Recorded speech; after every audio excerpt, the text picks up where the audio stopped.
नमस्कार, आप सभी का बहुत स्वागत है इंडिया न्यूज में। आपके साथ हूं मैं खुशबू मनोरमा मिश्रा। बुलेटिन की शुरुआत करते हैं अहम खबर के साथ। गोरखपुर में नीट छात्र की हत्या आरोपी का एनकाउंटर। कुशीनगर में आरोपी रहीम पुलिस एनकाउंटर में घायल हुआ। एनकाउंटर में बदमाश रहीम के पैर में गोली लगी है। छात्र दीपक की बेरहमी से हत्या की गई थी। पुलिस ने आरोपी रहीम को अस्पताल भेजा है। तो आपको बता दें कि ये पूरा मामला जो सामने आया, जिसमें खुद मुख्यमंत्री योगी आदित्यनाथ ने भी संज्ञान लिया था, आपको याद होगा। और उसके बाद जो तमाम जिलाधिकारी हैं उनकी तरफ से भी लगातार मीटिंग हुई थी। और अब आपको बता दें कि गोरखपुर के जो नीट का छात्र जिसकी बेरहमी से हत्या की गई थी, अब उसका एनकाउंटर हुआ है। ये अहम जानकारी आपको दे रहे हैं। और देखिए, ये अहम जानकारी इसलिए भी क्योंकि इसमें खुद आपको बता दें कि मुख्यमंत्री योगी आदित्यनाथ ने इस पूरे मामले में आपको बता दें कि सीधे सीधे आदेश दिए थे और कहा था कि इस पूरे मामले की जांच की जा रही है। और अब आपको बता दें कि अब तक 4 गिरफ्तारी भी इस पूरे घटनाक्रम में हुई है और कई सारे सवाल इस पूरे घटनाक्रम ने उठा दिए थे। और इस पूरे घटनाक्रम के बाद सीएम योगी आदित्यनाथ से मांग भी की गई थी। और आपको बता दें कि जो गोरखपुर हत्याकांड में जो आरोपी तस्कर है, अब देखिए कि किस तरीके से जो रहीम है उसका एनकाउंटर हुआ है। अब तक 4 गिरफ्तारी हुई है, ये भी जानकारी सामने आई थी। उसे अस्पताल में भर्ती कराया गया है और आपको बताएं कि हालत गंभीर बनी हुई है। और आशीष हमारे सहयोगी ज्यादा जानकारी के लिए इसी खबर पर हमारे साथ। आशीष, देखिए, इस पूरे मामले में खुद सीएम योगी आदित्यनाथ ने कह दिया था कि जल्द से जल्द आरोपियों को पकड़ा जाएगा और अब एनकाउंटर हुआ है इसका। क्या कुछ जानकारी मिल पा रही है इसके बारे में? अस्पताल में भर्ती कराया गया है इसे। और जी बिल्कुल, मैं आपको बता दूं कि जिस तरह से एक नीट के छात्र की निर्मम हत्या कर दी गई थी, जिस तरह से पति तत्व उसे घसीट से ले गए, उसके सर पे वार किए, जिस तरह से उसकी बुरी तरह से मौत हो गई और घर से 5 किलोमीटर दूरी पर उसके बॉडी को फेंका जाता है।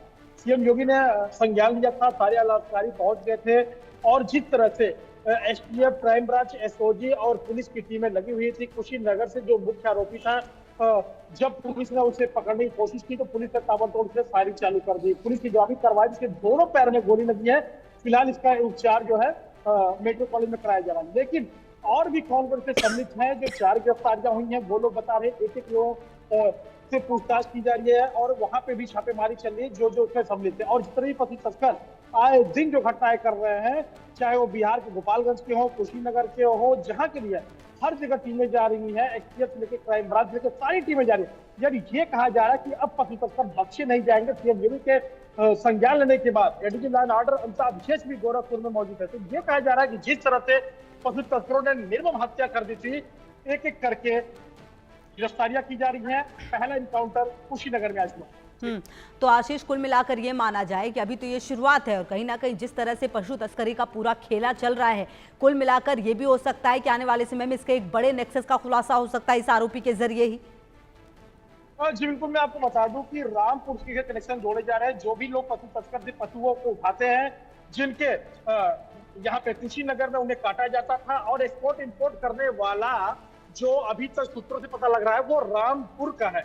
रामपुर जानी रही है कि जिस तरह से रामपुर वैसे भी सरनाम हुआ करता, तो रामपुर में भी टीमें गई हुई हैं, गिरफ्तारी के लिए लगी हुई हैं। तो एक बड़ा खुलासा जल्द से जल्द होगा। जिस तरह से पशु तस्कर इतने निडर क्यों है, पशु तस्कर आए दिन हमले कर रहे हैं, आए दिन पशुओं को उठा रहे हैं, तस्करी कर रहे हैं, आखिर ये ले जाते कहाँ है? तो इसका कनेक्शन रामपुर से आ रहा है। तो रामपुर में एसटीएफ, क्राइम ब्रांच की टीमें वहां भी पहुंची हुई, वहां भी छापेमारी चल रही है। अच्छा, इस आरोपी रहीम के बारे में और क्या कुछ जानकारी मिल पा रही है आशीष? क्या ये किसी तरह का हिस्ट्री शीटर रहा है? किस तरह का इसका इतिहास रहा है? इसके बारे में और क्या कुछ जानकारी मिली? इसके साथी कौन से रहे? क्या इस घटनाक्रम से भी उनका सीधा सीधा लेना देना रहा है? जी बिल्कुल, मैं आपको बता दूं कि पहले भी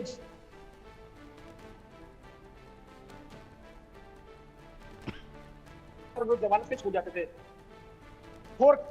जिससे इनका मनोबल बढ़ा हुआ था। कभी पुलिस को मार देना, कभी पुलिस की गाड़ियों को टक्कर मार देना।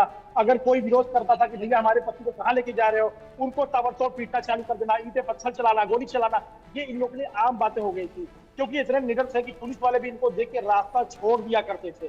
तो जिस तरह से अब कार्रवाई हो रही है, कहीं न कहीं पशु तस्करों में हड़कंप मचा हुआ है। और जिस तरह से इनकाउंटर चालू हुआ, अभी पहला इनकाउंटर हो सकता है कि आगे और भी इनकाउंटर होंगे, लेकिन रहीम जो मुख्य आरोपी था जी, ठीक है आशीष, रहेगी लगातार नजर इस पूरे मामले में। आगे भी आपसे अपडेट लेंगे। बड़ी सफलता निश्चित तौर पर। बहुत शुक्रिया आपका इन तमाम जानकारियों के लिए। बढ़ते आगे खबर वाराणसी से, जहां पर कचहरी में पुलिसकर्मियों की पिटाई का मामला सामने आया है। पुलिस की पिटाई